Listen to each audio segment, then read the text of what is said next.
কিন্তু যেহেতু আফিফ হোসেন ধ্রুব এবার স্কোয়াডই নেই, তো নাম্বার 6-এ সম্ভবত সৈকত ঢুকে যাবে। আদারওয়াইজ মনে হয় সেমই থাকবে, যেমন নাম্বার 1-এ তানজিম তামিম, ওপেনিংয়ে সাইফ হাসান, তারপর নাম্বার 3-তে সৌম্য সরকার। আমার মনে হয় লাস্ট 2 ম্যাচে ভালো না করলেও সৌম্য সরকার আরেকবার নাম্বার 3-তে টিম ম্যানেজমেন্ট খেলাবে।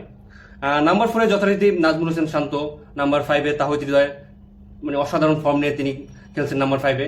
নাম্বার 6-এ সৈকত তো বললামই, নাম্বার 7-এ মেহেদী হাসান মিরাজ ক্যাপ্টেন। কনফিউশনটা হচ্ছে নাম্বার 8-এ।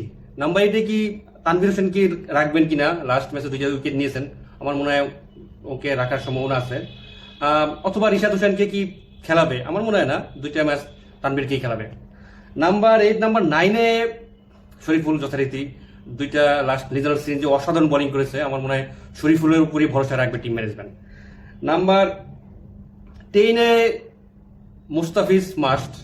এখন নাম্বার 11-এ কি নাহিদ রানা কি খেলাবে না তাসকিন আহমেদকে নেবে, আমি খুব শিওর না। আমার মনে হয় যে নাহিদ রানার উপরই ভরসা রাখবে, কারণ নাহিদ